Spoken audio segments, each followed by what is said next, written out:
Hi everyone, this week we're going to continue our financial statement analysis and finish up with the balance sheet. Next week we'll go ahead and look at the other statements and get into some ratio analysis, which is really key.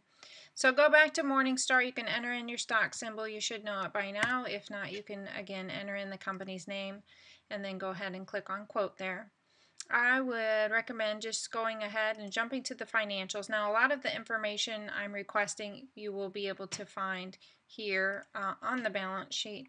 Some of it you won't, though, so don't rely on this entirely. You really need to get into the company's annual report or their 10K. So if you go back and you click on filings up at the top there, it will bring you their reports just like you did last week. We really are looking for that last annual report or the 10K. So go ahead and click on that. You can also often go directly to the company's website. This is Lender Processing Services. They happen to have a tab at the top that says Investor Relations. I think most of the sites I viewed, it's usually down at the bottom, or it might even be buried in this About Us, and then you have to kind of go searching for it.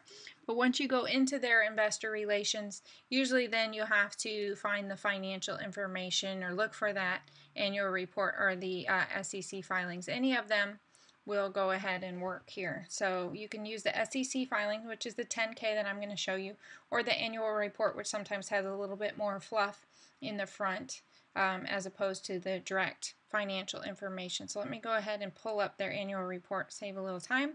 Remember, we're going to scroll down to item 8, which is those financial statement data. Let's see, where did it go? And then I'm going to go ahead and just scroll down here past the auditor's report. The balance sheet. That's what we're looking at this week. So the liabilities and stockholders' equity section is what we're going to focus on. You've got your current liabilities here. You can see what comprises that. You've got your total liabilities, your long-term and other. And then the stockholders' equity section. This is where you're going to get all that information about the number of shares outstanding and etc. So it says preferred stock, that they have it authorized but none are issued right now. So preferred stock would be 0 for them, and you can see there's no indication there. Common stock has a par value of practically nothing. There's 500 million shares authorized, 97.4 million shares issued. This is what we're looking at. How many shares are issued? And that would be multiplied times the par value to give you this value for common stock. Additional paid in capital is the amount of money the company received over and above the par value for their stock. Retained earnings, I believe I'm asking you. Just going to see what, the 2011 is right here. Retained earnings, you're also going to be asked to provide this week. And then treasury stock. Look, they do have some treasury stock.